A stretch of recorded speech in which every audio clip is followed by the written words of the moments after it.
Hello అండి, welcome back to our channel Rajulali Harivillu. ఈరోజు video వచ్చేసి ఎమ్మి టేస్టీ బెండకాయ పులుసు. చాలా సింపుల్గా అండ్ తొందరగా అయ్యే విధంగా అండ్ టేస్ట్ కూడా చాలా అంటే చాలా బాగుంటుంది. ఒకసారి ఇలా చేసుకొని మీరు అన్నంలో తిన్నారంటే మళ్ళీ చేసుకునే విధంగా ఉంటుందన్నమాట. బెండకాయ అంటేనే ఇష్టం లేని వారు కూడా మళ్ళీ చేసుకొని తినేలా ఉంటుందన్నమాట. ఒకసారి అయితే మీరు కూడా ట్రై చేసి ఎలా వచ్చిందనేది కామెంట్ చేయండి. ఫస్ట్ దానికోసం అయితే ఇలా బెండకాయలను అయితే కట్ చేసుకున్నాం. ఒక పావు కేజీ బెండకాయలను అయితే ఇలా కొంచెం పెద్ద పీసుల్లాగానే కట్ చేసుకొని పెట్టుకున్నా. ఇలా పుచ్చులు లేకుండా మంచిగా నీట్గా చూసుకొని కట్ చేసుకోవాలి. నెక్స్ట్ ఒక టమాటో తీసుకున్న పెద్దది అండ్ ఒక ఆనియన్, ఒక 3 పచ్చిమిర్చి అండ్ కొద్దిగా కరివేపాకు అండ్ ఫ్రెష్గా దంచుకున్న అల్లం వెల్లుల్లి పేస్ట్ అండ్ ఒక నిమ్మకాయ సైజ్ అంతా చింతపండు కూడా తీసుకున్న. దీన్ని ముందుగానే నానబెట్టుకున్నా. నెక్స్ట్ ప్యాన్ తీసుకొని దాంట్లో ఒక 1/2 టేబుల్ స్పూన్ అంతా ఆయిల్ అయితే వేసుకోవాలి. ఎందుకంటే ఇప్పుడు మనం ఫస్టే బెండకాయలను ఫ్రై చేసుకోవాలన్నమాట ఈ ఆయిల్లోనే. ఇలా ముందుగానే మనం బెండకాయలను ఇలా ఫ్రై చేసుకోవడం వల్ల మనం పులుసులో ఆ బెండకాయ ముక్కలు వేసినప్పుడు బెండకాయ ముక్కలు అదే షేప్లో ఉంటాయన్నమాట, విరిగిపోకుండా. ఇలా ఎప్పుడైనా మీరు బెండకాయ పులుసు చేసుకుంటప్పుడు ఇలా ఒకసారి ట్రై చేయండి. ఈ టిప్ చాలా యూజ్ఫుల్ అవుతుంది. ఎందుకంటే మనం బెండకాయ పులుసు చేసుకున్నప్పుడు ఈ బెండకాయలు కూడా మొత్తం విరిగిపోయినట్టయి మనకు బంకగా జిగురుగా అనిపిస్తుంది అనమాట. అంత టేస్టీగా అనిపించదు తినడానికి కూడా.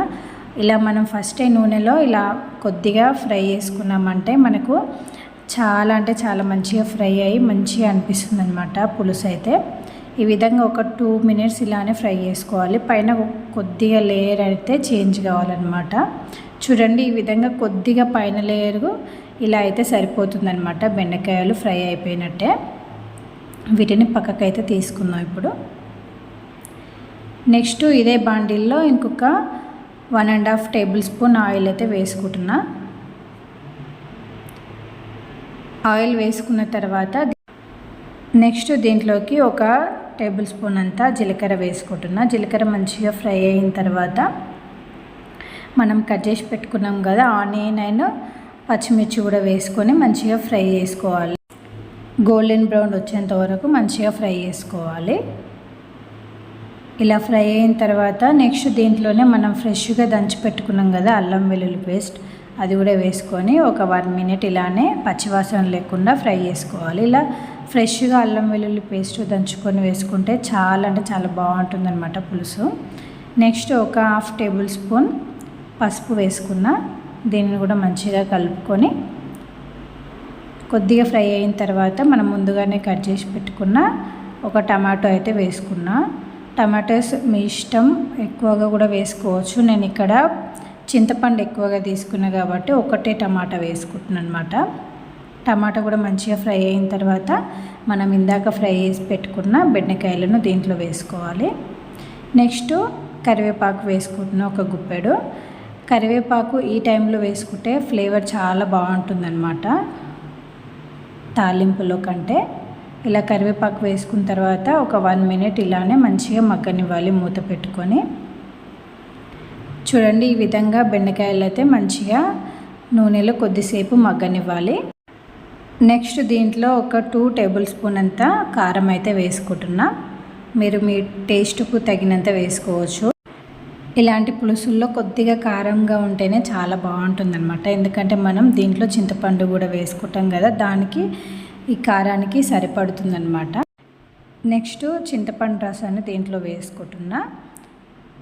మనకు ఈ లిక్విడ్ అయితే మనకు కావాల్సినంత వేసుకోవచ్చు అనమాట. వాటరు మనకి గ్రేవీ ఎక్కువ కావాలంటే కొద్దిగా వాటర్ అయితే ఎక్కువ పోసుకోవాలి. నేనైతే ఈ ముక్కలు మొత్తం మునిగేంత వరకు అయితే వాటర్ అయితే పోసుకుంటున్నా, మరి ఎక్కువగా కాకుండా. ఇలా మనం అన్నంలోకి చేసుకొని తిన్నారంటే చాలా అంటే చాలా బాగుంటుందన్నమాట. చూడండి, ముక్కలు అయితే అస్సలు విరగలేదు. ఇలా ముందుగానే మనం ఫ్రై చేసుకుంటున్నాం కాబట్టి ముక్కలు అయితే విరగకుండా వస్తాయి అన్నమాట. నెక్స్ట్ ఒక 1/2 టేబుల్ స్పూన్ ధనియా పౌడర్, 1/2 టేబుల్ స్పూన్ జీలకర్ర పౌడర్ కూడా వేసుకుంటున్నా. నెక్స్ట్ తగినంత సాల్ట్ అయితే వేసుకుంటున్నా. మీరు రుచికి తగినంత వేసుకోండి, మళ్ళీ సరిపోకపోతే లాస్ట్లో వేసుకోవచ్చు అనమాట. ఫస్ట్ కొద్దిగానే వేసుకోండి. నెక్స్ట్ ఒక 2 మినిట్స్ మనం మూత పెట్టుకొని ఇలా మరగనివ్వాలన్నమాట పులుసును. నెక్స్ట్ దీంట్లోనే లాస్ట్కు కొద్దిగా 1/2 టేబుల్ స్పూన్ మెంతి పొడి, అలాగే 1 టేబుల్ స్పూన్ అంతా బెల్లం వేసుకుంటున్నా. బెల్లం వేసుకుంటే ఏ పులుసుల్లోనైనా చాలా అంటే చాలా టేస్టీగా ఉంటుంది. ఇలా బెల్లం వేసుకున్న తర్వాత ఒక 1 మినిట్ ఇలానే మగ్గనివ్వాలన్నమాట. చూడండి బెండకాయ ముక్కలు అయితే అస్సలు విరగలేదు. అండ్ ఫైనల్గా కొద్దిగా కొత్తిమీర జల్లుకొని ఒక 1 మినిట్ ఇలానే ఉంచుకున్నామంటే ఎంతో టేస్టీ అయిన ఎమ్మి బెండకాయ పులుసు అయితే రెడీ అయిపోయింది. చూడండి బెండకాయలు అస్సలు విరగలేదు, చాలా అంటే చాలా టేస్టీగా ఉంటుందన్నమాట. మీరు కూడా ఒకసారి ట్రై చేయండి. అండ్ మీకు ఎలా అనిపించింది అన్నది కామెంట్ చేయండి. అండ్ వీడియోస్ కనుక నచ్చినట్లయితే ఛానల్ని లైక్ చేయండి, షేర్ చేయండి, subscribe to my channel. Thank you for watching, thank you for support.